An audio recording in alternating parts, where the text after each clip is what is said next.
I'm writing this in a motel room in Grand Junction, 3 months after I left the Plateau Diner.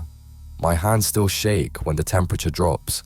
I need to document what happened up there in those mountains before the memories fade, or before something makes them fade. The doctor says the frostbite scars on my fingers will be permanent. He doesn't know about the other scars, the ones you can't see. This started the way most disasters do, with desperation and a bad decision disguised as luck. My name is Marcus Chen. I'm 34 years old, and 6 months ago, I had a life that made sense. I was a line cook at Mercantile in Denver, not glamorous, but steady. I had an apartment in Capitol Hill, a wife named Sarah, and plans to maybe open my own place someday. Then the dominoes started falling.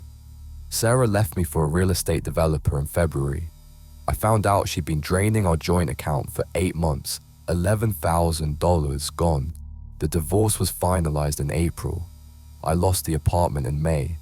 3 weeks later, Mercantile's head chef fired me after I showed up late twice in 1 week. Turns out sleeping in your 2001 Honda Civic makes reliable timekeeping difficult. By mid-October, I was down to $47, a nearly empty tank of gas, and a list of former friends who'd stopped returning my calls. I'd been driving south on Route 149, heading toward a cousin in Creed who'd said I could crash on his couch for a week. Maybe he'd let me wash dishes at the resort where he worked. Maybe I could figure out my next move. Then the blizzard hit. It came out of nowhere. 1 minute, clear October sky. The next, white-out conditions that reduced visibility to maybe 10 feet. The temperature plummeted. My windshield wipers struggled against the heavy, wet snow. The Civic's heater had stopped working 2 weeks prior, so I was layered in every piece of clothing I owned, breath fogging in the air. That's when the engine started making the sound, a grinding, knocking rhythm that I knew meant something expensive had just broken. The car shuddered, lost power. I managed to coast to the side of the narrow mountain road before it died completely. I sat there in the sudden silence, snow already accumulating on the hood, and laughed. Actually laughed. What else could I do? I was at 10,000 feet elevation on a mountain highway during a blizzard with no phone service. I'd cancelled my plan after missing 2 payments, no heat, and $47 to my name. The nearest town was probably 30 miles back. I was going to freeze to death. That's when I saw the lights, maybe a quarter mile ahead, barely visible through the curtain of snow, the warm, yellow glow of building lights. I grabbed my backpack with everything I still owned in the world, locked the Civic out of habit, and started walking. The wind cut through my layers like they were tissue paper. Snow got into my boots immediately, melting against my socks. I kept my head down, following the lights like a man in a desert following a mirage. Part of me wondered if I was hallucinating. People died like this in the mountains all the time. They wandered off the road, chasing phantom lights, and were found frozen in the spring thaw. But the lights got brighter, more distinct. 10 minutes of trudging through knee-deep snow, and it resolved into a building. A diner. The old-fashioned kind you'd see in photographs from the 1950s. Long and low, with big windows and a flat roof already buried under 8 inches of fresh snow. A neon sign buzzed and flickered above the door. The Plateau Diner. Below it, a smaller sign in the window, handwritten on cardboard. Help wanted. Cook. Inquire within. I almost cried. The door opened with a jingle of bells. Heat washed over me, glorious and immediate. The interior was exactly what you'd expect. A counter with red vinyl stools, booths along the windows with matching red upholstery, black and white checkered floor. A jukebox in the corner played something from the 70s, tinny and low. The air smelled like coffee and fryer oil and pie. It was empty except for one man behind the counter. He was tall and lean, maybe 60, with silver hair combed straight back and a face like weathered wood. He wore a white t-shirt and a denim apron, and he looked up from the newspaper he'd been reading with absolutely no surprise, as if people stumbled and half frozen from blizzards every day. Coffee? He asked. His voice was rough, like he didn't use it much. Please, I managed through numb lips. He poured from a pot that looked like it had been sitting on the burner for hours, slid the mug across the counter. I wrapped both hands around it, let the heat seep into my frozen fingers. The coffee was terrible, burnt and bitter, but it was hot. Your car's the Civic about a quarter-mile back, the man asked. I nodded. Engine's dead. I was trying to reach Creed. Not tonight, you're not. This storm's going to dump 3 feet before it's done. Highway will be closed until morning at least, maybe longer. He studied me with pale blue eyes that seemed to look right through me. You got somewhere to be? Not really. The admission hurt. You got any cooking experience? My heart jumped. 6 years professional. Line cook, prep, some sous work. I can work any station. He nodded slowly, still studying me. Name's Dale Hoskins. I own this place. Been here 33 years.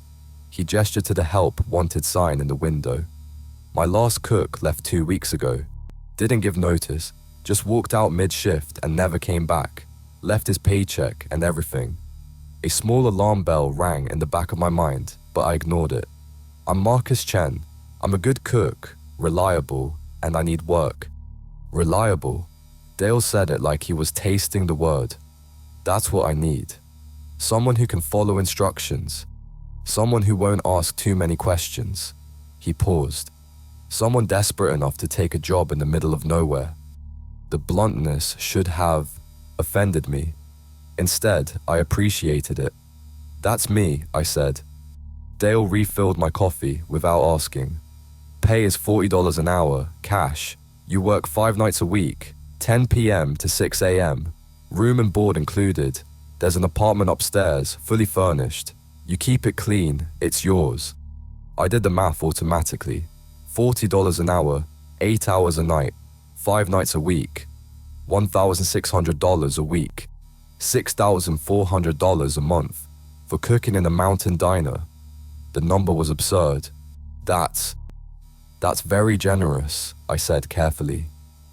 It's what the job requires. Dale pulled a laminated card from his apron pocket and set it on the counter between us. But there are rules, non-negotiable rules. You break them, you're fired. Depending on which rule, you might end up worse than fired. You understand? The alarm bell got louder. I looked down at the card. Kitchen rules. The Plateau Diner was printed across the top in bold letters. Why don't you read those over, Dale said. Take your time. If you can't handle them, I'll let you sleep in the apartment tonight. Storm should pass by morning and you can be on your way. No hard feelings. But if you take this job, you follow every rule, every night. Your life might depend on it. He walked away then, disappeared through a door marked office, and left me alone with the laminated card and my terrible coffee. I should have left. That's what a rational person would have done. But I wasn't rational. I was desperate, broke, and homeless. I had $47 and a dead car. Winter was coming. And this man was offering me $6,400 a month plus housing. I looked down at the rules. Kitchen rules, the Plateau Diner. 1. Kitchen lights must remain on between 10 p.m. and 6 a.m. No exceptions. If they go out, light all 4 burners immediately and stay within 3 feet of the stove. 2. Never acknowledge the old rotary phone in the kitchen. It is not connected. If it rings, continue working as if you hear nothing. 3. If you hear 3 knocks from inside the walk-in freezer, knock back twice, count to 10, then open the door. Never open before counting to 10. 4. At exactly 2:47 a.m., check the dining room through the service window. Count the customers. Write the number on your hand in pen. Do not go into the dining room until 3 a.m. 5. Never serve anyone wearing all white after midnight. If someone in all white orders, bring them black coffee only. Do not speak to them. 6. The radio must stay tuned to AM 1520 at all times, even if only static plays. If the static stops completely, immediately proceed to Rule 10. 7. If the grease trap begins to overflow, add exactly 3 cups of salt, step back at least 5 feet, and do not approach it again for 10 minutes. 8. Do not look directly at customers in booth. 7. Use peripheral vision only, never make eye contact. 9. Any food dropped on the floor after 1 a.m. must be taken outside immediately to the tree line, approximately 50 yards west. Place it on the ground and return to the kitchen without looking back. 10. If the kitchen temperature drops below 45 degrees, light all 4 burners, turn on the oven to 450 degrees, and remain within the kitchen until the temperature rises above 55 degrees. Do not leave under any circumstances. 11. Count all coffee cups at the end of your shift. There should never be more than 12. If there are more than 12, break the extras in the sink and bury the pieces in the waste bin under the food scraps. 12. Never open the basement door with the red X painted on it. Never touch the door. Do not stand directly in front of it. 13. If someone orders the special after midnight, serve them 1 cup of black coffee, nothing else. Do not ask questions. Do not offer alternatives. 14. When the lights flicker 3 times in rapid succession, stop all movement. Do not even breathe heavily until they stabilize. Do not look toward the dining room. 15. Before leaving at 6 a.m., take the bottle of cooking oil from beneath the sink and draw an X on the back door. Use your finger. The X must be at least 6 inches in each direction. These rules exist for your protection. They are not negotiable. They are not suggestions. Follow them precisely and you will be safe. Ignore them at your own risk. I read through the list 3 times, then a 4th. Some of the rules seemed like standard restaurant procedure with weird additions: keeping lights on, maintaining kitchen temperature. Others were completely bizarre. Don't look at customers in booth 7. Count coffee cups, draw an X with cooking oil. And that last line, follow them precisely and you will be safe. Safe from what? The rational part of my brain was screaming at me to walk away, but the rational part of my brain had also let me marry Sarah, trust her with our money, and sleep in my car for 2 weeks. Maybe rationality was overrated. I heard Dale's footsteps before he emerged from the office. He looked at me, then at the card still in my hands. "Well?" he asked. "These rules," I started. "They're serious. Deadly serious. And the last cook, the one who left without his paycheck?" Dale's expression didn't change. He didn't follow the rules. What happened to him? You don't need to know what happened. You need to know that it won't happen to you if you do exactly what that card says. Dale leaned against the counter. "I'm not going to lie to you, Marcus. This place isn't normal. I think you already know that, or you wouldn't be asking questions. Strange things happen here at night. Things I can't fully explain and won't try to. But those rules, they work. They keep you safe. I've been here 33 years. I've followed the rules for 33 years. I'm still here." The jukebox in the corner skipped, repeated the same lyric 3 times, then continued playing. "If I take this job," I said slowly, "and I follow every rule exactly as written, I'll be safe? Yes. And the pay is really $40 an hour. Cash, every Sunday morning." I looked down at the card. Again, 15 rules, some weird, some disturbing, all inexplicable, but $1,600 a week, a warm place to sleep, a job. What choice did I really have? "When do I start?" I asked. For the first time, something that might have been relief crossed Dale's face. "Tonight. Your shift starts in 4 hours. I'll show you the apartment, let you get settled. I'll work tonight with you, show you the kitchen, walk you through everything. Tomorrow night, you're on your own." He extended his hand. I shook it. His grip was cold and his palm felt strange, too smooth, like scar tissue. "Welcome to the Plateau Diner, Marcus," Dale said. "Don't make me regret this." The lights flickered once, briefly, then steadied. Outside, the blizzard howled against the windows, and I felt like I'd just signed a contract I didn't fully understand. I had no idea how right I was. Night 1. The apartment above the diner was small, a studio with a kitchenette, bathroom, and a bed that looked like it hadn't been used in years, but it was clean, warm, and infinitely better than my Civic. Dale left me alone to rest before my shift, but I couldn't sleep. I kept reading the laminated rule card, trying to make sense of it. At 9:30 p.m., I headed downstairs. The diner had 5 customers, a couple in one booth, an older man at the counter, 2 truckers in another booth. Normal people eating normal food. Dale was behind the counter, chatting with the old man about the storm. Everything seemed completely ordinary. Dale saw me and gestured toward the kitchen. "Come on, I'll show you the setup." The kitchen was larger than I expected for a place this size. 2 fryers, a flat-top grill, a range with 4 burners, 2 ovens, a large walk-in freezer in the back, standard stainless steel prep tables, a 3-basin sink. Everything was old but well maintained, and there, on the wall by the prep station, was the old rotary phone.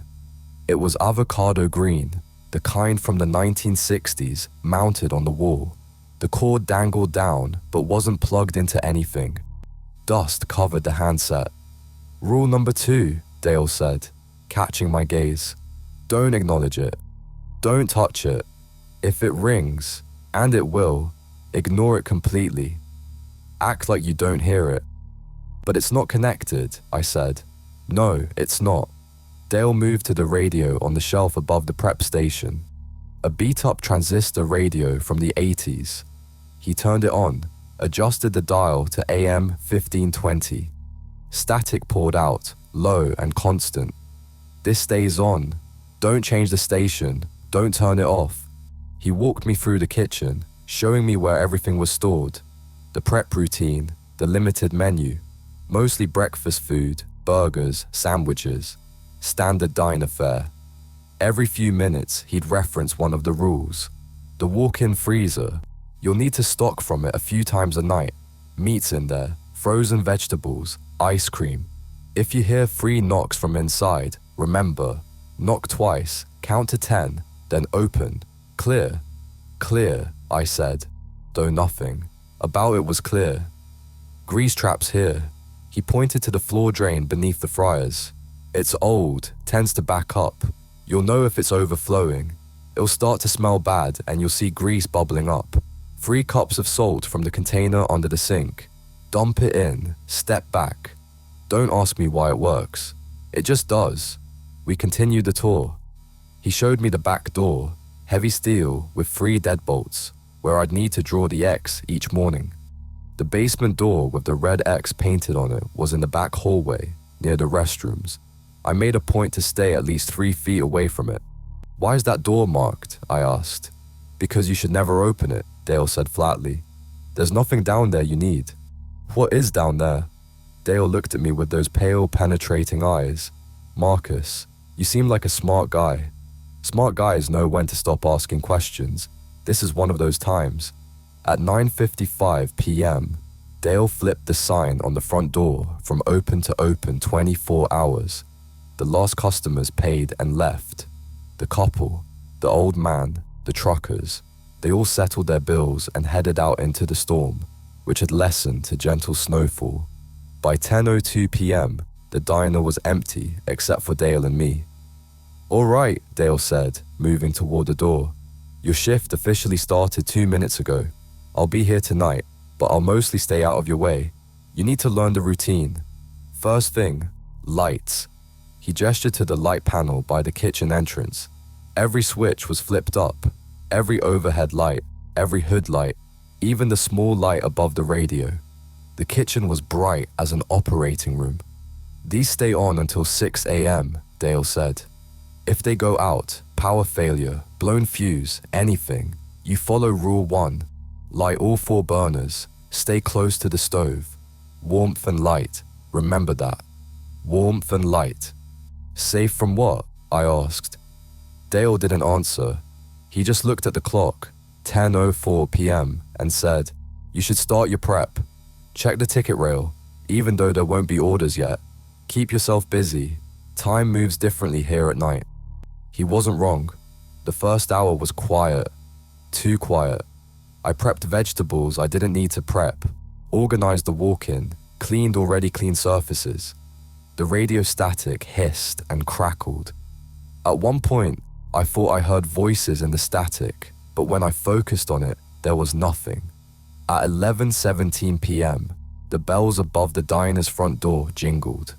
I looked through the service window, the opening between the kitchen and dining room where finished plates would go. A woman had entered.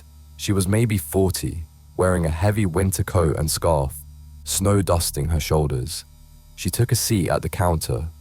Dale greeted her, handed her a menu.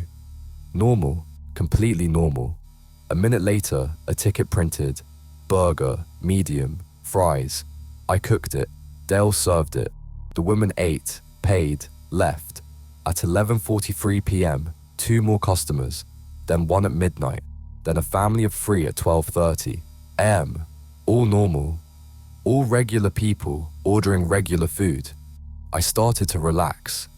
Maybe the rules were just Dale's eccentricities. Maybe the high pay was just because the location was so remote. Maybe. At 12:47 a.m., I needed to restock burger patties. I walked to the walk-in freezer, grabbed the handle and pulled it open. A wave of cold air hit me, which was expected. What wasn't expected was the smell. Not the smell of frozen food or the clean, sharp scent of ice. This was different, organic, like meat left out too long. And beneath that, something else, a sweet, cloying smell, almost floral. I stepped inside. The freezer was well organized. Meats on one side, vegetables on the other, ice cream in the back. I grabbed a box of burger patties from the shelf. That's when I heard it. Knock, knock, knock. 3 knocks. From inside the freezer. From somewhere deeper in the freezer. But the freezer wasn't that big. I could see all 4 walls. There was nowhere for someone to be. I stood frozen. Bad pun, terrible timing, remembering the rule. If you hear 3 knocks from inside the walk-in freezer, knock back twice, count to 10, then open the door. But I was already inside. The door was already open. The temperature dropped dramatically. I could see my breath, thick clouds of it. The smell intensified. Rotting meat and flowers and something else, something I couldn't identify. I ran, dropped the box of burger patties, stumbled out of the freezer and slammed the door behind me. My heart hammered against my ribs. I stood there, gasping, staring at the closed freezer door. "You all right?" Dale's voice came from right behind me. I spun around. He was standing in the kitchen doorway, expression neutral. "The freezer," I managed. "I heard knocking, from inside." "Were you inside when you heard it?" "Yes." Dale nodded slowly. "That's why the rule says to knock back and count before opening. It's a warning system. If you're outside and hear the knocks, you knock back to let it know you're coming. Count to 10 to give it time to settle, then open. If you're inside when you hear the knocks," he paused, "you get out." "Which you did. Good instincts." "Let what know I'm coming," I demanded. "What's in there?" "Nothing if you follow the rules," Dale said. "Everything if you don't." He walked past me, opened the freezer door like it was nothing, and retrieved the box of burger patties I dropped. The smell was gone. The temperature was normal freezer cold. He handed me the box. "Get back to work," he said. "And Marcus, you did good. You heard something wrong. You followed your gut. You got out. That's the right response." My hands shook as I took the box back to the prep station. At 1:15 a.m., I dropped a tomato. It rolled off the cutting board and hit the floor with a wet splat. I bent to pick it up automatically, then remembered, any food dropped on the floor after 1 a.m. must be taken outside immediately to the tree line. I stared at the tomato. It was just a tomato. Why would I need to take it outside? But the rule was clear. I grabbed a plastic bag, picked up the tomato with a paper towel and put it in the bag. Then I walked to the back door. The 3 deadbolts were heavy, stiff. I unlocked them one by one and pushed the door open. The cold night air hit me immediately. The storm had passed, leaving everything under at least 2 feet of fresh snow.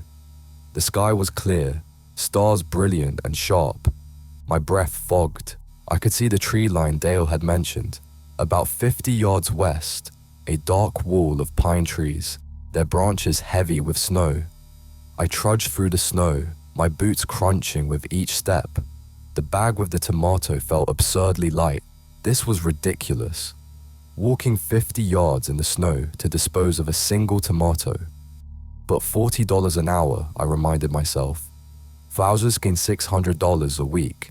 I reached the tree line and set the bag on the ground, right at the edge where snow met shadow. That's when I heard the sound. A wet, chewing sound. Like something eating. It came from the darkness between the trees, maybe 10 feet back. I should have looked. Curiosity is a powerful instinct, but something older than curiosity, some primal survival instinct, told me not to. Place it on the ground and return to the kitchen without looking back. I turned and walked back to the diner. I didn't run. I didn't look over my shoulder. But every step, I felt like something was watching me from those trees, something hungry. I made it back inside, locked all 3 deadbolts, and leaned against the door, breathing hard. Dale appeared in the hallway. "You followed the rule?" I nodded. "Good." He checked his watch. "Almost 2:47. You need to be at the service window." I'd lost track of time. The kitchen clock read 2:46 a.m. I moved to the service window and looked out into the dining room. There were 7 customers. A man in a trucker's cap sat at the counter, nursing coffee. A young couple occupied booth 3. An elderly woman sat alone in booth 5. And in booth 7, barely visible in my peripheral vision because I remembered the rule about not looking directly, there was a figure. Dark coat, face obscured. The clock ticked to 2:47 a.m. I counted again. 7 customers. I grabbed a pen from the counter and wrote on my hand, 7. The moment I finished writing, every customer in the diner turned to look directly at the service window. Directly at me. All of them. Simultaneously. The trucker, the couple, the elderly woman, and the figure in booth 7, whose face I still couldn't make out. They stared at me for exactly 3 seconds. Then, just as suddenly, they all returned to what they had been doing. The trucker went back to his coffee. The couple resumed their conversation. The elderly woman looked down at her pie. I stumbled backward from the window, heart racing. "What the hell was that?" I called out to Dale. He appeared in the kitchen doorway. "Did you count them? Did you write the number?" "Yes, 7. I wrote it, but they all looked at me." "That's what happens," Dale said calmly. "Every night at 2:47, you count them, you write the number. They acknowledge that you've counted them. It's part of the arrangement." "What arrangement?" "The one that keeps this place running." Dale glanced at the clock. "It's 2:51. You can go into the dining room now, if you need to clear tables." I didn't need to clear tables. I needed answers. But Dale had already walked away. The rest of the shift passed in a blur of ordinary tasks, interrupted by creeping dread. The temperature never dropped below 45 degrees, so I didn't have to implement Rule 10. The grease trap didn't overflow. The lights didn't flicker 3 times. The phone didn't ring. At 5:30 a.m., I started my closing tasks. At 5:58 a.m., I remembered Rule 15. I retrieved a bottle of cooking oil from under the sink, went to the back door, and dipped my finger in the oil. It was cold, viscous. I drew an X on the door, each line about 6 inches long. The oil dripped slowly down the painted steel. The moment I completed the X, I felt something change. A tension I hadn't even realized was there suddenly released, like a held breath finally exhaled. Dale appeared as I was washing my hands. "Good," he said. You made it through your first night. What is this place? I asked, too tired to be diplomatic. Dale studied me for a long moment. It's a diner. It serves food. It provides a service. He paused. But it's also a boundary, a threshold. Things pass through here that don't belong in the normal world. As long as we maintain the protocols, the rules, they pass through peacefully. We feed them, in a sense, and in return, we're protected. Protected from what? From them. Dale nodded toward the dining room, which was now empty. Get some sleep, Marcus. You look like hell. Tomorrow night you're on your own. I climbed the stairs to my apartment as dawn broke over the mountains, painting the snow-covered landscape in shades of pink and gold. It should have been beautiful. Instead, all I could think about was the sound of chewing in the darkness at the tree line. And the way 7 impossible customers had turned to stare at me at exactly 2:47 a.m. I fell asleep with the lights on and dreamed of knocking sounds from inside a freezer that shouldn't exist. Night 2. I woke at 6 p.m. to darkness and the sound of wind against the window. For a disorienting moment, I didn't know where I was. Then it came back. The diner, the rules, the impossible things I'd witnessed. The number 7 was still written on my hand in blue ink. I showered, changed into clean clothes from my backpack. I'd need to do laundry soon, another normal concern that felt absurd given everything else, and headed downstairs at 9:30 p.m. Dale was behind the counter, serving an early dinner crowd. 6 customers, all normal looking. He saw me and nodded but didn't approach. I went into the kitchen and started my prep routine. At 9:55 p.m., Dale came into the kitchen. He was putting on a heavy winter coat. You're leaving? I tried to keep the panic out of my voice. You know the job. You know the rules. You'll be fine. He pulled a white envelope from his coat pocket and set it on the prep station. Your first night's pay, $320. You earned it. I opened the envelope. 8 $20 bills and 4 $10 bills. Cash, as promised. If something happens, I started. If I need help. Follow the rules, Dale interrupted. That's all the help you need. The rules have kept this place running for longer than you or I have been alive. Trust them even when they don't make sense. Especially when they don't make sense. He walked to the back door, then paused. Oh, and Marcus, tonight will be busier than last night. You'll see things. Just remember, none of them can hurt you if you follow the rules. They're bound by the same protocols you are. Then he was gone, and I was alone. The first 2 hours were almost normal. Tickets printed at irregular intervals. Pancakes, bacon crisp, grilled cheese, tomato soup. Coffee black, burger rare. I cooked, plated, and sent the food through the window. I never saw who picked it up. The dining room remained visible through the service window, but I focused on my work. At 11:34 p.m., the rotary phone rang. The sound was jarring in the quiet kitchen, a harsh mechanical burring that echoed off the stainless steel surfaces. I looked at it instinctively.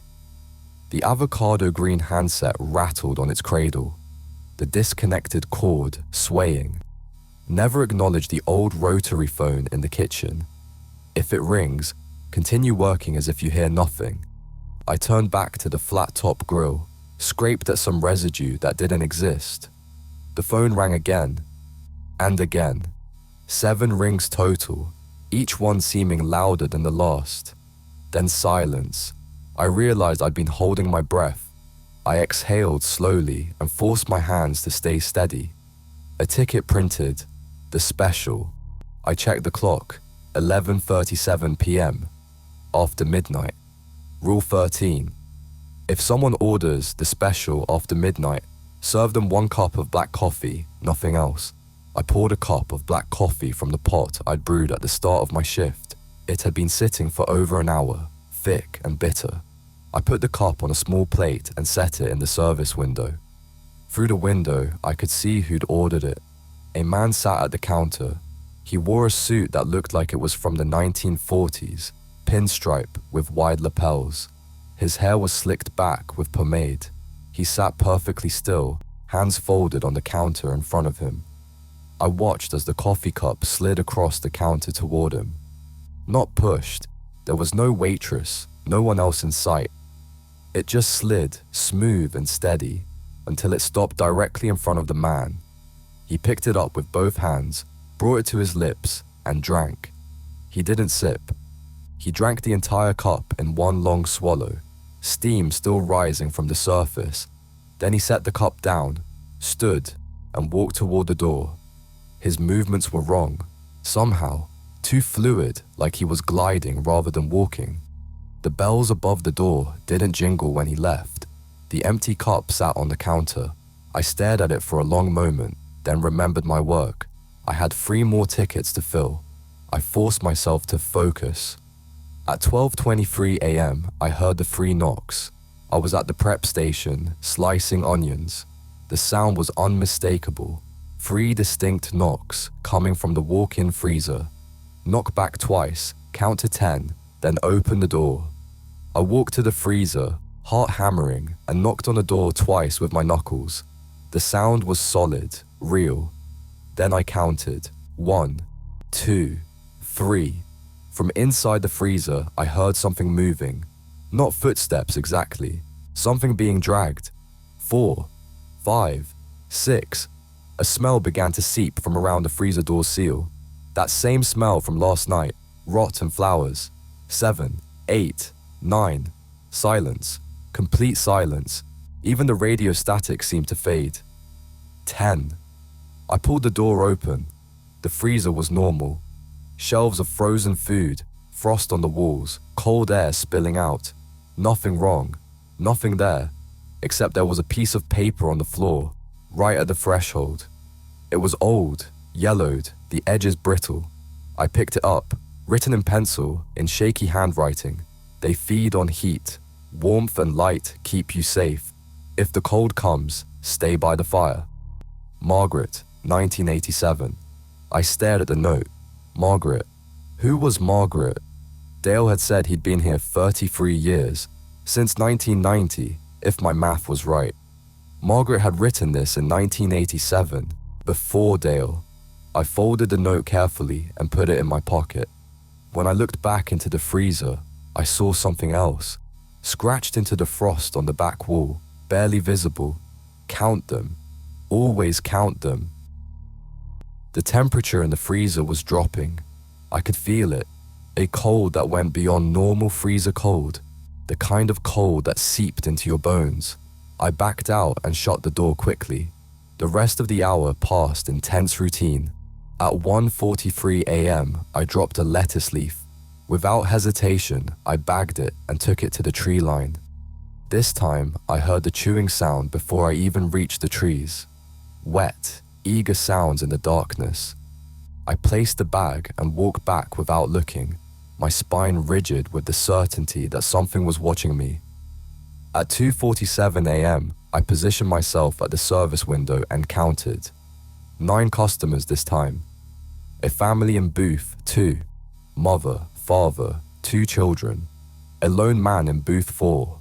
2 women in booth 6. And 2 figures in booth 7, though I kept my eyes unfocused, using only peripheral vision. I wrote 9 on my hand. All 9 customers turned to look at me simultaneously, but this time, something was different. One of the children in booth 2, a little girl, maybe 8 years old, waved at me. A small friendly wave. Her smile was normal, bright. Then I saw her eyes. They were completely black. Not just the pupils, the entire eye, sclera and all, was black as oil. I stumbled, backward from the window, bile rising in my throat. When I looked again, the girl was turned away, talking to her mother. The moment had passed, but I could still see that smile, those impossible eyes. At 3:17 a.m., the lights flickered, once, twice, 3 times in rapid succession. When the lights flicker 3 times in rapid succession, stop all movement. Do not even breathe heavily until they stabilize. I froze. I was at the grill, spatula in hand, mid-flip of a burger. I held perfectly still, barely breathing. The lights flickered again. The kitchen dimmed, brightened, dimmed. In the darkness between flickers, I saw something in the dining room through the service window. It was tall, too tall. Its head nearly touched the ceiling, and its proportions were all wrong. Limbs too long, body too narrow. It stood in the center of the dining room, and even though I wasn't looking directly at it, I could feel it looking at me. The light stabilized. The thing was gone. The dining room was empty. My hands were shaking so badly I nearly dropped the spatula. I finished cooking the burger on pure autopilot, plated it, sent it through. When I glanced out the window to see if anyone picked it up, all 9 customers from 2:47 a.m. were gone. Only one person remained in the diner, an elderly woman in booth 5, eating pie slowly, methodically. I grabbed the ticket rail, empty. No orders pending. Who had I just cooked that burger for? At 4:15 a.m., someone entered wearing all white. I heard the doorbells and looked through the service window instinctively. A figure stood just inside the door. White winter coat, white pants, white boots, white knit cap. Even their gloves were white. The figure stood motionless for a moment, then walked to the counter and sat. Never serve anyone wearing all white after midnight. If someone in all white orders, bring them black coffee only. Do not speak to them. No ticket printed. But I knew what to do. I poured black coffee, a fresh pot this time, and carried it out to the dining room myself. My first time leaving the kitchen all night. The dining room felt wrong. Too quiet. The air was different. Thicker, colder. I approached the counter and set the coffee down in front of the figure in white. Up close, I could see that the white coat was expensive, designer. The hands that accepted the cup were pale, almost translucent, but I couldn't see the face. The knit cap was pulled low, and shadows seemed to gather where features should be. "Thank you," the figure said. The voice was soft, androgynous, with a strange echo to it, like it was coming from far away. I almost responded, automatic politeness, but caught myself. "Do not speak to them." I nodded once and returned to the kitchen. Through the service window, I watched the figure drink the coffee slowly. They sat there for 20 minutes, not moving except to occasionally lift the cup. Then they stood, placed a $50 bill on the counter. I could see it clearly, an old bill, the kind they stopped printing in the 90s, and walked out. The bells jingled this time. The $50 bill remained on the counter. I went out to collect it, but when I picked it up, it was ice cold and wet, like it had been sitting in snow. Water droplets fell from it onto the counter. I put it in my pocket anyway. Money was money. At 5 a.m., with only an hour left in my shift, the grease trap began to overflow. The smell hit me first, hot oil, rancid and thick. I looked down at the floor drain beneath the fryers. Grease was bubbling up, dark and viscous, spreading across the tile. Add exactly 3 cups of salt, step back at least 5 feet, and do not approach it again for 10 minutes. I grabbed a container of salt from under the sink, Morton's, the big cylindrical container, and measured out 3 cups using a measuring cup. My hands were steadier than I expected. Maybe I was getting used to this.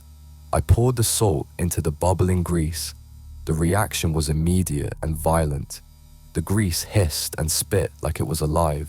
Steam erupted from the drain, thick and yellowish. The smell intensified.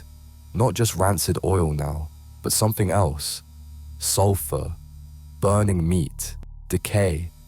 I stepped back quickly, putting a full 6 feet between me and the drain. The grease continued to bubble and hiss for 30 seconds, maybe 40. Then gradually, it began to recede. It didn't drain away, it pulled back, like something was drinking it from below. Within 2 minutes, the drain was clean. Not just clean, spotless. The tile floor where grease had spread was dry and gleaming. I stared at it, trying to understand what I'd just witnessed. That wasn't chemistry. That was something else entirely. I stayed away for the full 10 minutes, watching the clock obsessively. At 5:48 a.m., I started my closing routine. At 5:58 a.m., I drew the X on the back door with cooking oil. The same sensation of release, of held tension, dissipating. At 6:03 a.m., as pale dawn light began to filter through the windows, Dale walked in through the front door. "How was your night?" he asked, brushing snow from his coat. I wanted to scream at him, to demand answers about the thing in the dining room, the figure in white, the grease trap, the children with black eyes. But I was exhausted, wrung out, barely standing. "I followed the rules," I said. Dale smiled. It was the first time I'd seen him smile. "Good, you're learning." He handed me another envelope. "Tonight's pay. You've got the next 2 nights off. I'll cover them. You should rest. Explore the area. There's a town about 15 miles down the mountain, Silverton. Get supplies. Clear your head." "I found a note," I said, "in the freezer, from someone named Margaret, 1987. Dale's smile faded. "You should throw that away. The past doesn't matter here. Only the present. Only the rules." "But who was she? What happened to her?"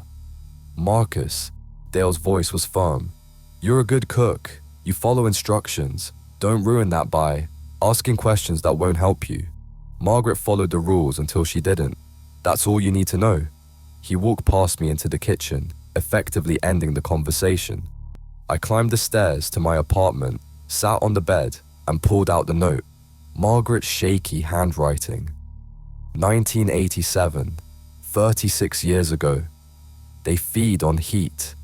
I thought about the freezer, the cold that went beyond cold, the thing I'd glimpsed during the light's flicker, tall, impossibly proportioned. The way warmth and light were emphasized in the rules. I thought about the figure in all white, the coffee cup wet and ice cold. They feed on heat, and I, was feeding them something else. At the tree line, in the coffee, through the rituals and protocols. What had Dale called it? An arrangement. I fell asleep with Margaret's note clutched in my hand and dreamed of black eyes and things too tall for the ceiling. Day 3, off shift. I woke at 2 p.m. to bright sunlight reflecting off snow. My first thought was to check the rules, an instinct I developed in just 2 nights. But I was off shift. The rules didn't apply during the day. Did they? I got dressed and walked downstairs. The diner was open and relatively busy. Lunch crowd, maybe a dozen customers. All of them looked completely normal. Families, hikers, a couple of people who might have been locals. Dale was working the counter, and a young woman I hadn't seen before was waiting tables. Dale saw me and waved me over. "Marcus, this is Kelly. She handles day shifts, 6 a.m. to 6 p.m. Kelly was maybe 25, with auburn hair pulled into a ponytail. She smiled brightly. "You're the new night cook. Dale says you're doing great." "Thanks," I said, though great felt like an overstatement. "You want some lunch?" Dale asked. "On the house." I realized I was starving. I ordered a burger and fries, sat at the counter, and watched the normal rhythm of a normal diner. Orders called out, food delivered, customers chatting. Kelly moved between tables with easy efficiency. Sunlight streamed through the windows. It was so normal that I started to wonder if I'd imagined everything from the past 2 nights. Then I noticed something. Kelly never went near booth 7. She'd served booths 1 through 6, but when she moved through the dining room, she gave booth 7 a wide berth, and currently, booth 7 was empty. I finished my burger and approached Dale at the register. "Can I ask you something?" "Depends on the question." "During the day, does anything strange happen?" Dale shook his head. "Day shift is normal. Whatever comes through, it only comes at night. 10 p.m. to 6 a.m., that's the window." "Why those hours?" "You're asking questions again, Marcus. I need to understand." "No," Dale interrupted quietly. "You need to follow the rules. Understanding is optional. Survival isn't. He turned to help a customer. Conversation over. I went back upstairs, grabbed my wallet, significantly thicker with 2 nights' pay, and decided to take Dale's advice. I needed to get out of the diner, clear my head. My Civic was still on the side of the road, buried under snow. I'd have to deal with that eventually. But for now, I walked down to the road and stuck out my thumb. The third vehicle that passed, a pickup truck, stopped. The driver was a grizzled man in his 60s, friendly enough. He was headed to Silverton and offered me a ride.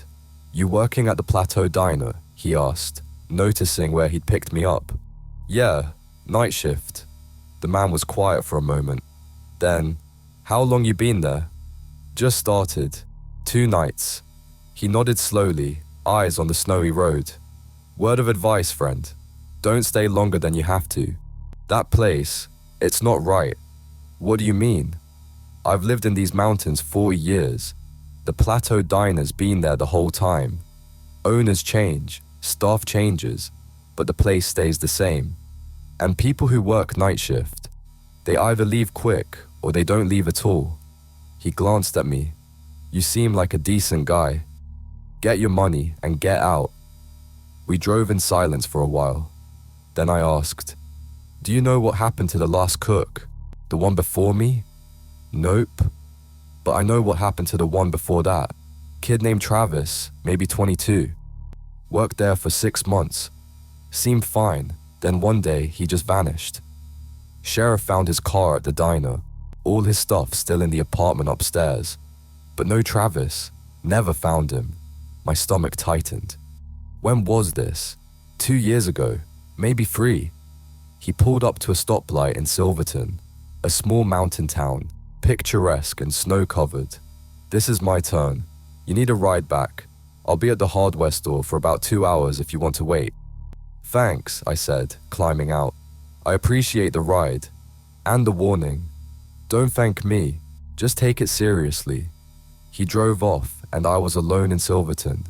I spent 2 hours wandering the town. I bought some clothes at a thrift store, toiletries at a drugstore, and food supplies for the apartment. Normal errands, normal life. But I couldn't stop thinking about what the driver had said. They either leave quick or they don't leave at all. At a small cafe, I ordered coffee and pulled out my phone. Still no service plan, but I could use the cafe's Wi-Fi. I searched for Plateau Diner, Colorado disappearances.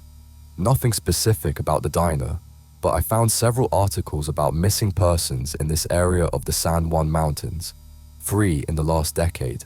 All of them had been traveling through the area, all during winter months, none ever found. I searched Plateau Diner history. One result, a blog post from 2008 titled, "Weird Colorado, the diner that never closes." I clicked it. The post was brief, written by someone who'd stopped at the diner during a road trip. They mentioned it was off-putting and strange, that the owner at the time had been unnaturally calm, and there were odd rules posted in the kitchen.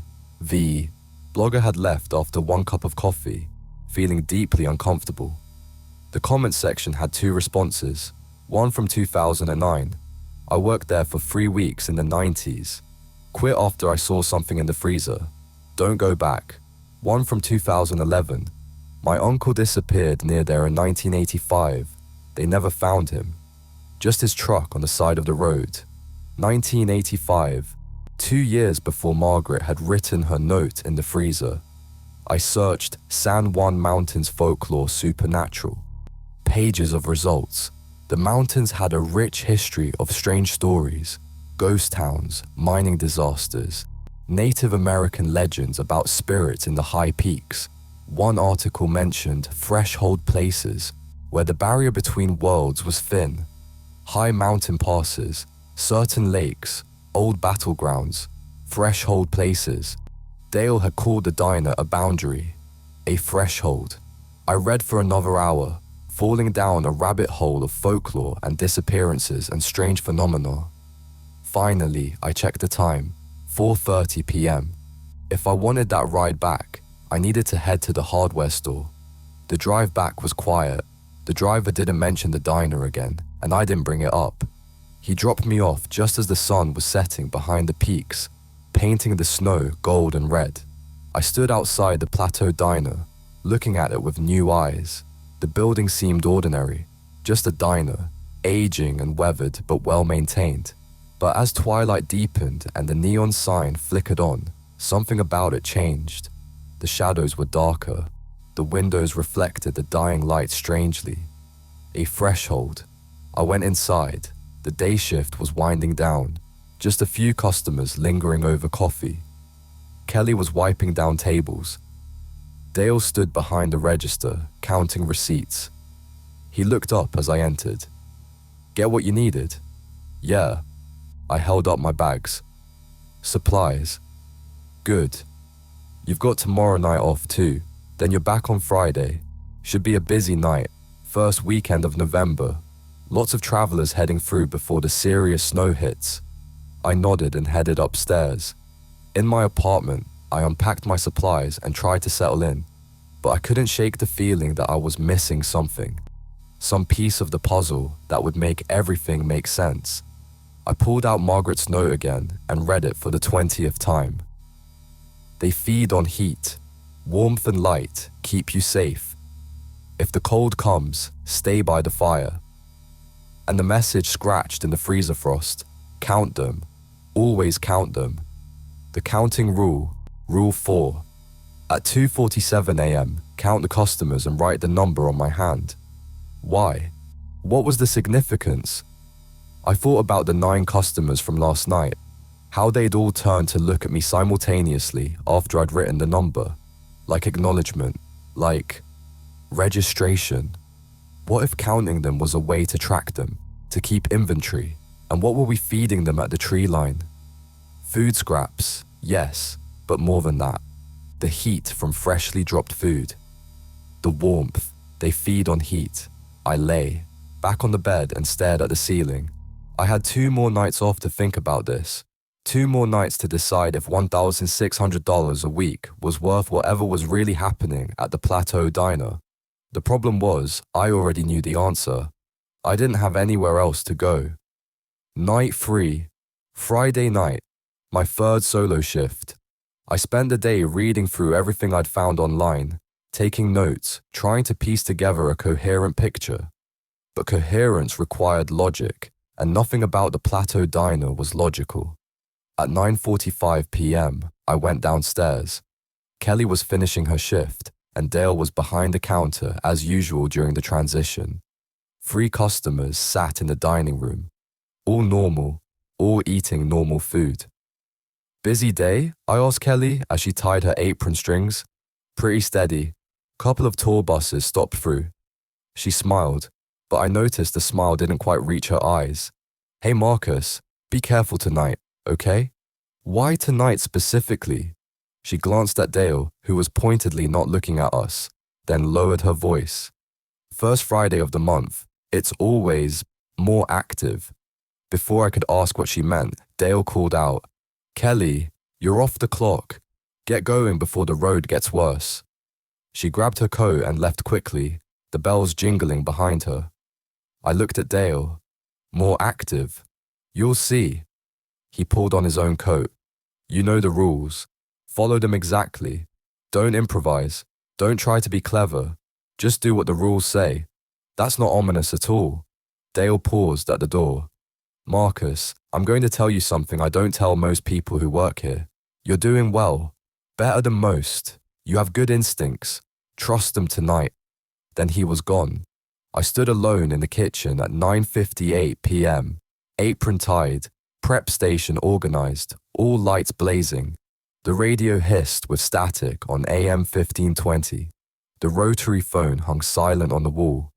The 3 customers finished their meals and left by 10:05 p.m. The dining room was empty. My shift began. The first hour was dead quiet.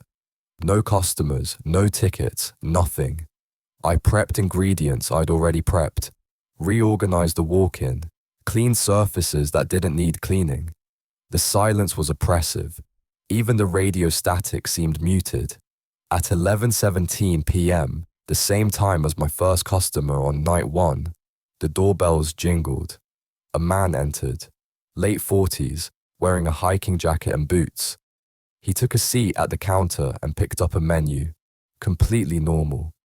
A ticket printed, coffee, eggs over easy, bacon, toast. I cooked it, plated it, set it in the service window. The man ate steadily, methodically. When he finished, he left cash on the counter and walked out. Normal, entirely normal. At 11:34 p.m., the phone rang. I ignored it, keeping my focus on wiping down the flat top. 7 rings, then silence, just like before. But 30 seconds later, it rang again. Another 7 rings. Silence. Then again. This time, it didn't stop at 7. It kept ringing. 10 rings, 15, 20. I gripped the spatula in my hand, knuckles white, forcing myself not to look at the phone, never acknowledge it. 30 rings, 40. The sound was drilling into my skull. My teeth ached with it. How could a disconnected phone ring? 50 rings, 60. Then, between one ring and the next, I heard a voice, faint, tinny, coming from the handset. Marcus, please, I need help. Marcus. My hand moved toward the phone before I could stop it. Some instinct, help someone who needs it, answer when called. I caught myself an inch from the handset and jerked my hand back. The ringing stopped instantly. Silence flooded the kitchen, so complete my ears rang with it. I stood there, shaking, staring at the phone. The voice had sounded familiar. Not anyone I knew, but human, desperate, real. But the phone wasn't connected, couldn't be connected. Whatever that voice was, it wasn't calling for help. It was bait. At 12:03 a.m., 3 knocks came from the freezer. I walked over, knocked twice, counted to 10 while my heart hammered, and opened the door. Another note lay on the threshold. This one was on different paper, lined notebook paper, less aged than Margaret's note. The handwriting was different too, more angular, written in black ink. Rule 4 isn't about counting them, it's about making sure they're accounted for. If the number on your hand doesn't match at 3 a.m., they're hunting. Stay in the kitchen. Don't let them see you don't know which one is extra. TH, May 2021. TH, Travis, the cook who disappeared 2 or 3 years ago. May 2021, 2.5 years ago. I read the note 3 times, then looked into the freezer. On the back wall, beneath the previous message, new words were scratched into the frost. Don't trust Dale. The temperature dropped sharply. I backed out and closed the door, shoving the note into my pocket with Margaret's. Don't trust Dale. The man who'd hired me, trained me, paid me. The man who'd been here 33 years and survived by following the rules. Why shouldn't I trust him? At 12:47 a.m., I dropped half an onion. It rolled under the prep table, and I watched it, debating. It was 12:47, not yet 1 a.m. Did the rule apply? Any food dropped on the floor after 1 a.m. must be taken outside immediately to the tree line. After 1 a.m., I had 13 minutes. I picked up the onion, rinsed it, and kept working. At exactly 1 a.m., a ticket printed, the special.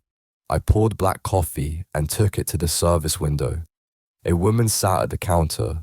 She wore a dress from maybe the 1960s, floral print, modest cut, pearl necklace. Her hair was styled in victory rolls. She sat with perfect posture, hands folded on the counter. The coffee slid across to her, and she drank it in that same continuous swallow I'd seen before. But this time, as she stood to leave, she turned and looked directly at the service window, directly at me.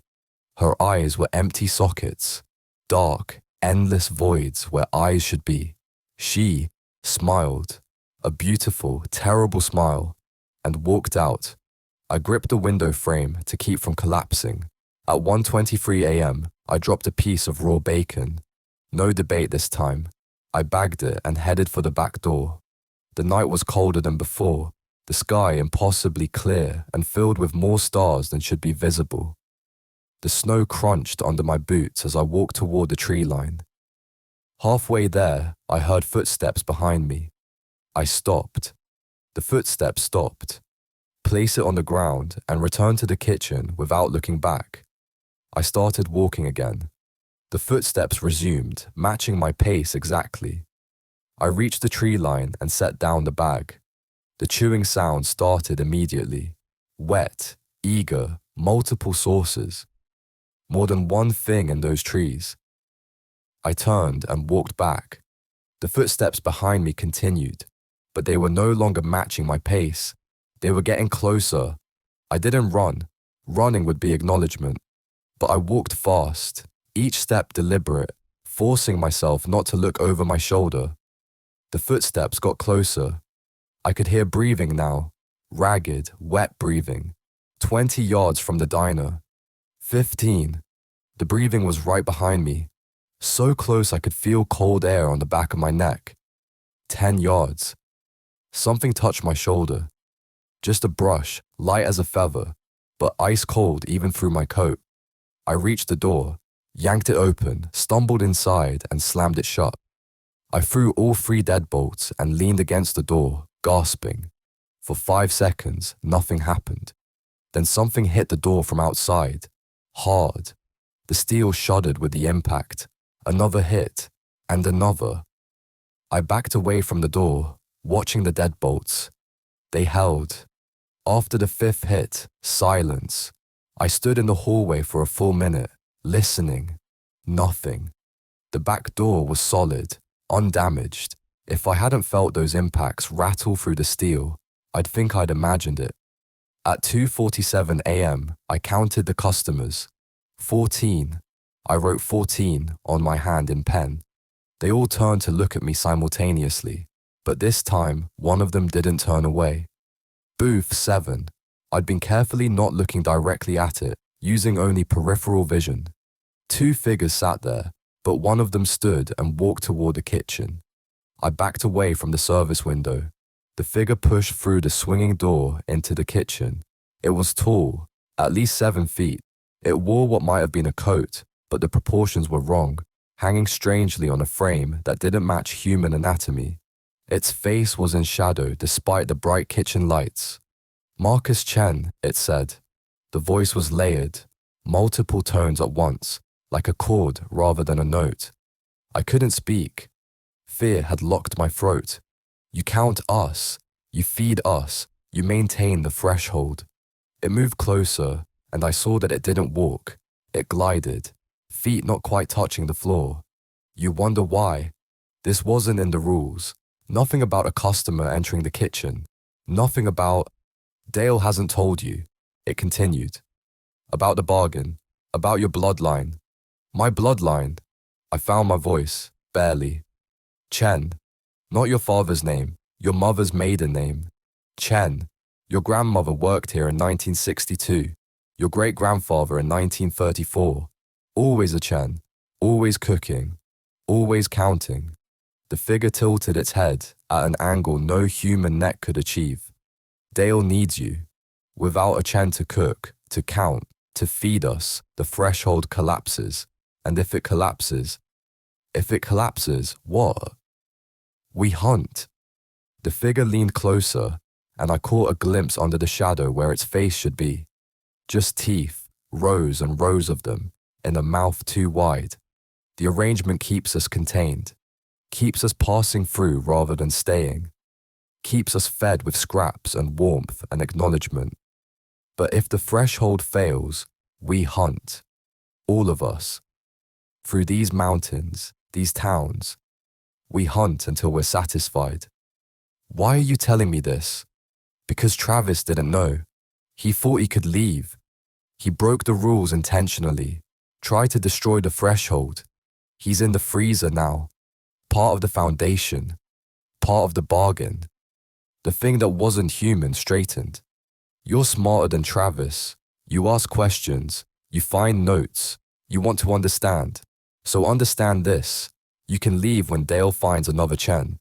Until then, you cook, you count, You feed, or everyone dies. It turned and glided back through the swinging door.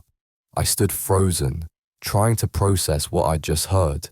Chen, my mother's maiden name. I'd taken it after the divorce, a symbolic rejection of Sarah's family, of that whole life. But I'd had it before, technically. My mother was Victoria Chen, daughter of Susan Chen, who was born in 1940.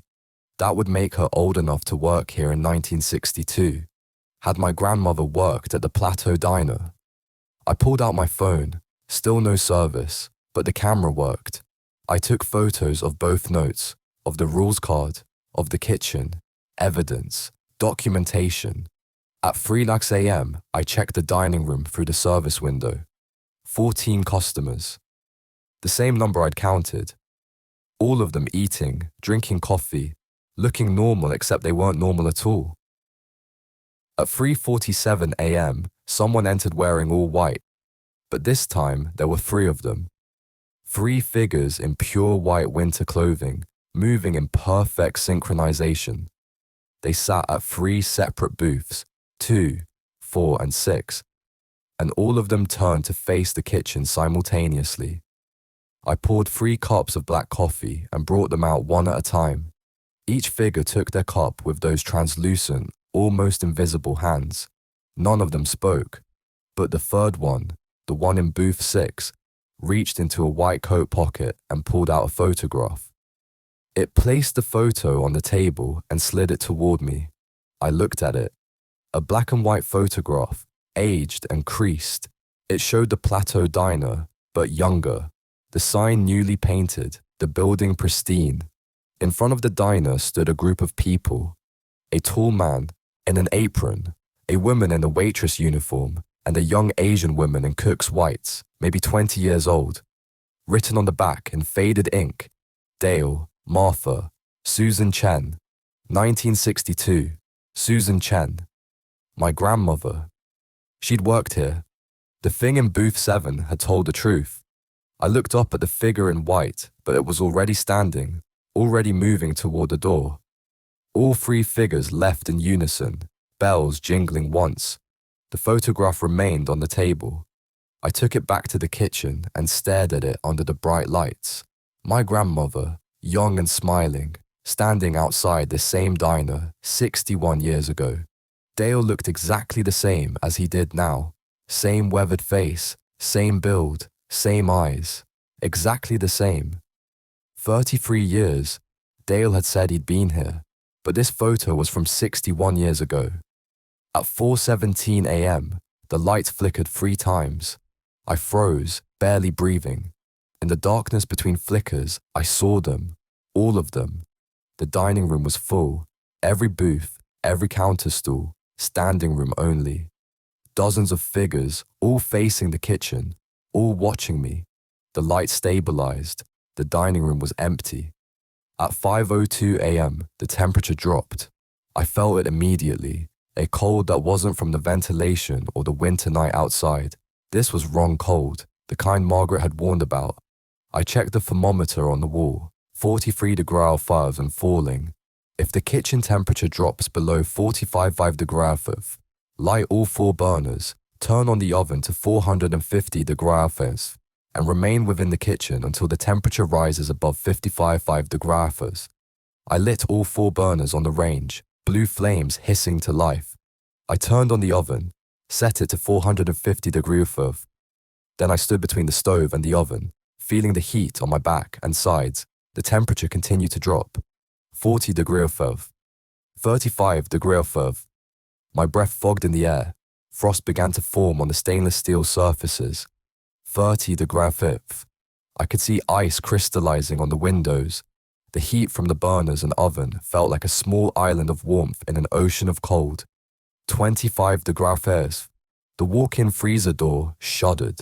Once, twice, 3 times, hard enough that I heard something crack. Then, from inside the freezer, a voice. Marcus. Not the phone this time.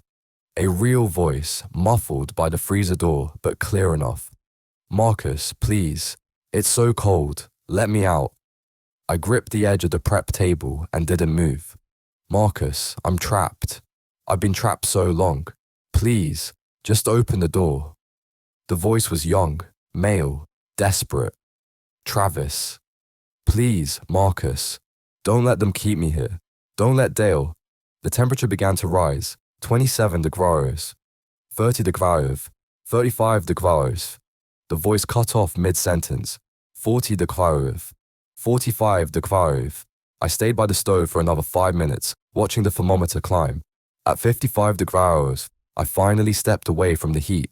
My back was soaked with sweat, my face flushed, but the kitchen temperature stabilized at 58 degrees and held. The freezer door was still, silent. At 5:58 a.m., I drew the X on the back door with trembling hands. At 6:15 a.m., Dale walked in. He looked at me, really looked at me, and I saw recognition in his eyes. He knew something had happened tonight. You had a visitor, he said, not a question. Several. Dale poured himself a cup of coffee from the pot I'd brewed hours ago and sat on a stool by the prep station. What did they tell you? That I'm here because I'm a Chen, that my grandmother worked here, that there's a bargain and I'm part of it. I pulled out the photograph and set it on the counter.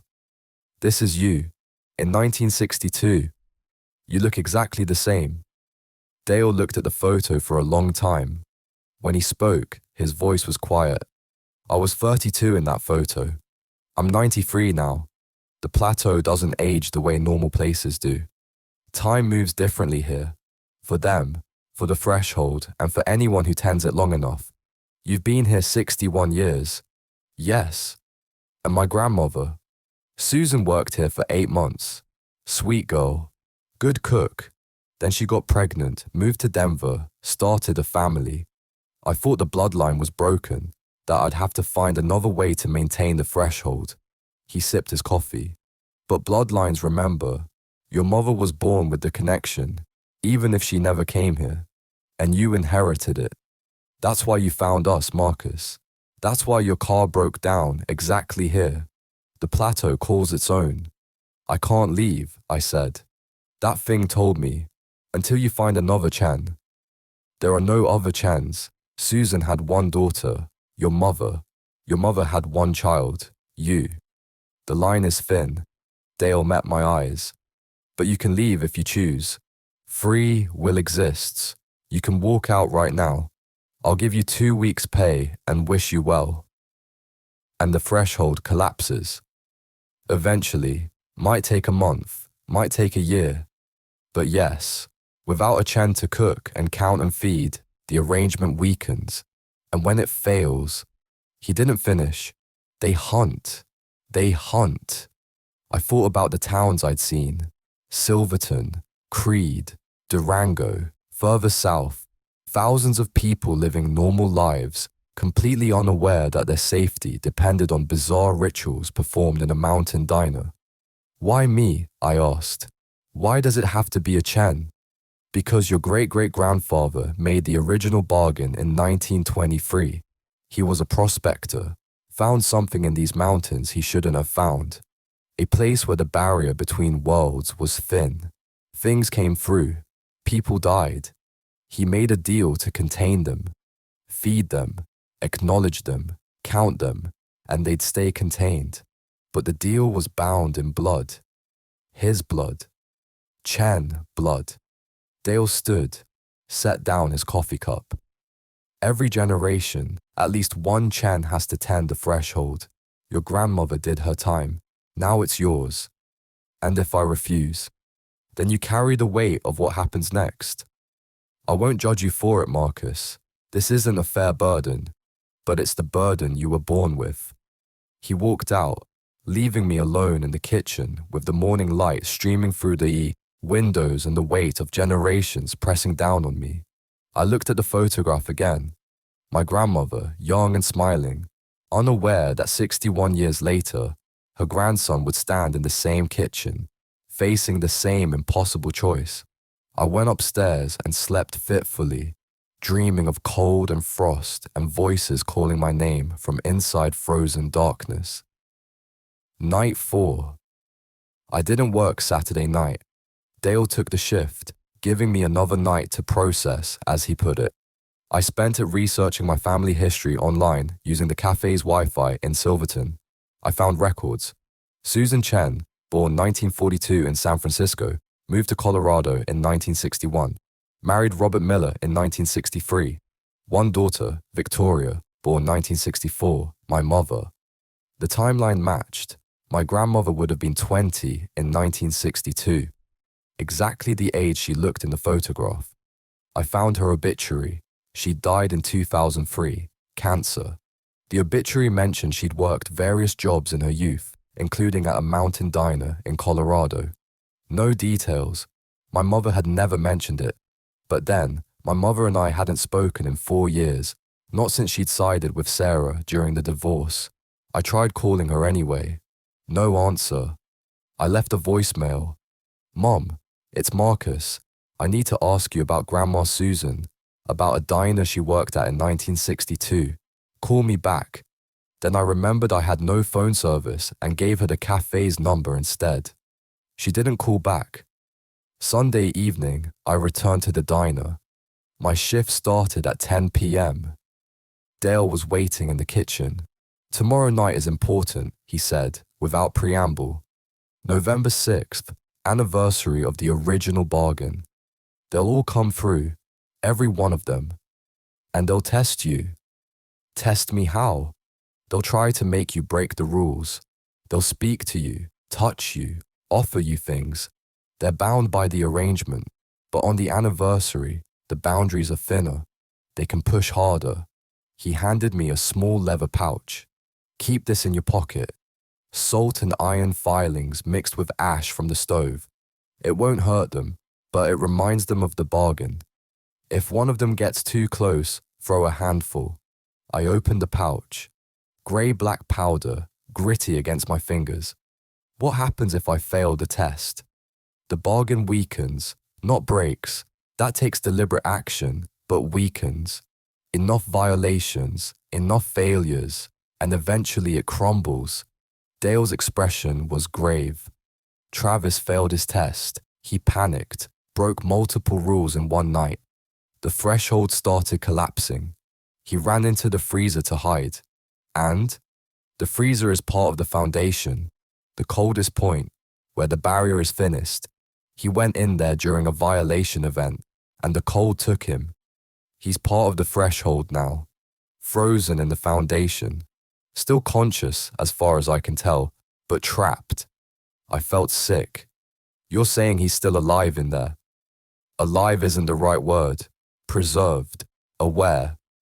The cold doesn't kill when it takes you. It transforms. He's part of what keeps this place anchored now. Dale put a hand on my shoulder, and I noticed again how strange his skin felt. "Don't be Travis, Marcus. Follow the rules exactly tomorrow night. Don't listen to their offers. Don't break protocol. You survive the anniversary, you'll be fine until next year. And if I decide this isn't worth it, if I want to leave..." Dale's hand dropped. "Then leave before tomorrow night. If you're going to quit, do it now. Don't start a shift you can't finish, especially not the anniversary." I thought about it. Really thought about it. One month earning $600 a week was good money. In a month, I'd have enough to get my car repaired, get a new apartment, start over somewhere else. In 3 months, I'd have a real cushion. I could disappear, change my name, break whatever connection the bloodline created. But Dale had said bloodlines remember. The plateau calls its own. Could I ever really escape this? "I'll work tomorrow night," I said. Dale nodded. "Then tonight, you practice. Learn the rhythms. Build your confidence. Tomorrow, you'll need it." He left, and I began my shift. Sunday night was busy. A steady stream of customers from 10:30 p.m. to 4 a.m. Most seemed normal. Travelers, truckers, a few locals. But I was learning to spot the others. The ones who ordered the special after midnight. The ones whose reflections in the stainless steel didn't quite match their bodies. The ones whose eyes were just slightly wrong when caught in peripheral vision. At 2:47 a.m., I counted 16 customers and wrote it on my hand. They all turned to look, and I met none of their gazes. At 3 a.m., I counted again. Still 16. The numbers matched. Good. The phone rang twice, both times, 7 rings and silence. I ignored it perfectly. The freezer knocked at 1:15 a.m. I followed protocol. Knock twice, count to 10, open. A note waited, but this one was different. It was newer, written on a torn piece of napkin in pencil. November 6th is when they're strongest. They'll try to make you look at booth 7. They'll try to make you speak to the ones in white. They'll try to make you open the basement door. Don't do any of it. Stay strong. M. 1987. Margaret again. Her final note before... What? Before she disappeared like Travis? Before she became part of the foundation? I pocketed the note with the others.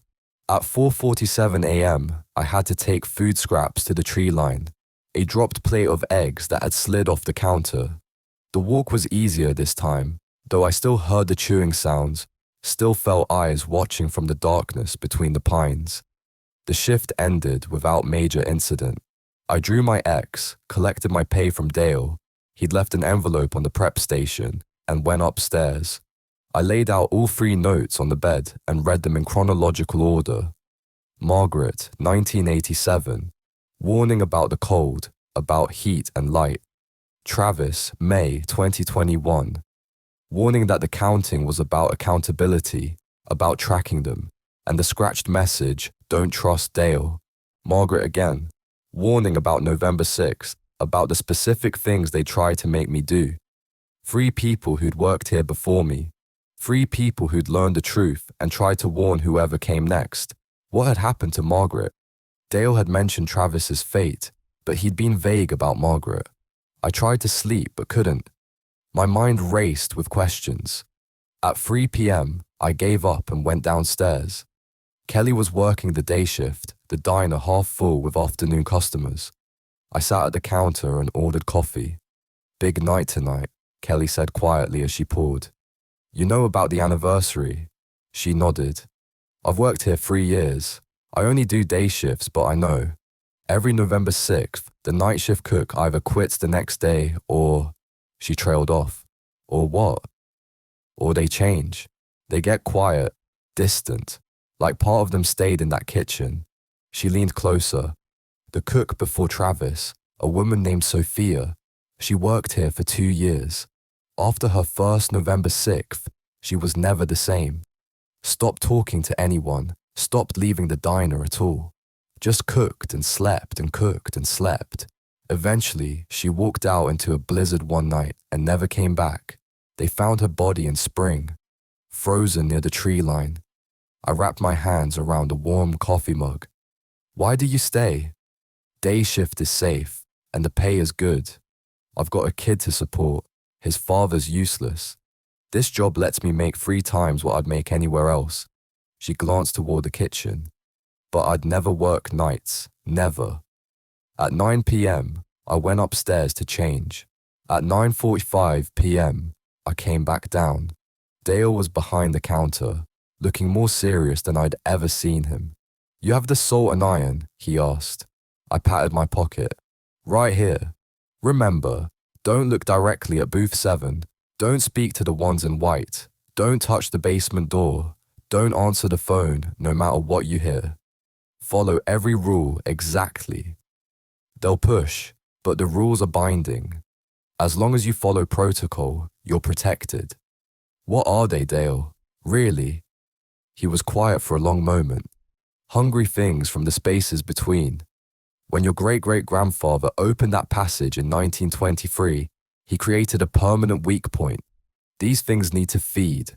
On warmth, on acknowledgement, on the boundary between life and death. The bargain was simple. We feed them controlled amounts. We count them to ensure they don't stay too long. We maintain the threshold so they can pass through without tearing reality open wider. In exchange, they stay contained to this location. They don't hunt in the towns. They don't spread. And on the anniversary, they remember their prisoners, and they test whether the prison still holds. The clock struck 10 p.m. Good luck, Marcus, Dale said, and left. Night 5. The anniversary.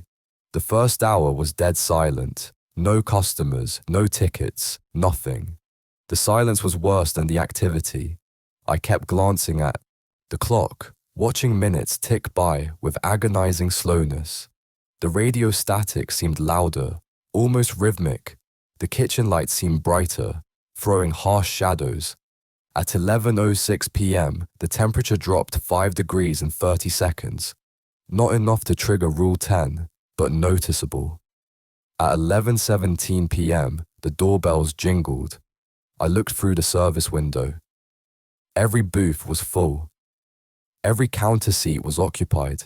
The diner had gone from empty to packed in an instant, with no one having actually entered. 37 people. I counted them automatically, though it wasn't 2:47 yet. They all sat motionless, facing forward, hands on tables or counters. None of them were eating. None of them moved. A ticket printed. The special. Then another. The special. Then 5 more, all at once. The special. The special. The special. The special. The special. 7 orders. I poured 7 cups of black coffee and brought them out on a tray. The diner was freezing. I could see my breath. The coffee steamed heavily in the cold air. I set cups in front of each person who'd ordered. They were scattered throughout the room. Counter, booths, all different locations. As I placed the last cup, all 7 picked up their drinks simultaneously and consumed them in perfect unison. When they set the cups down, they all turned to look at me. "Thank you, Marcus Chen," they said in perfect harmony. 37 voices speaking as one. I backed toward the kitchen without responding. "Your grandmother was kinder," the voices said. "She would talk to us. She would listen." I pushed through the swinging door into the kitchen and let it close behind me. Through the service window, I could see them all still facing the kitchen, still watching. At 11:34 p.m., the phone rang. But this time, when it rang, the voice came immediately. No waiting, no build-up. And it was loud, clear, coming from the handset as if the call was actually connected. Marcus, you have to listen to me." My mother's voice. I froze, staring at the phone. "Marcus, I got your message. I know about the diner. My mother made me promise never to tell you, never to let you know. But you have to get out of there. You have to leave right now. That place, it's not a job, it's a trap. Marcus, please, pick up the phone. Let me help you." My hand moved toward the handset. "The bargain was a lie," my mother's voice continued. Desperate and afraid. "My mother told me before she died. The things there, they're not contained. They're growing stronger. Every generation, they take more. First, it was just acknowledgement. Then it was feeding. Now they're starting to cross over. Marcus, if you stay, you'll end up like the others. Please, please pick up." My fingers were an inch from the handset. Then I noticed. The cord was still disconnected, lying coiled on the floor. I pulled my hand back and turned away from the phone. The voice changed instantly, deeper, layered, inhuman. "Coward, just like Travis, just like Margaret. You're all cowards." The phone shrieked, a sound like metal tearing, like screaming, then went silent. I was shaking. That had been my mother's voice. Perfect inflection, perfect tone. How did they know her voice? They know everything about you, I realized. The bloodline connects you to them. They can see into you.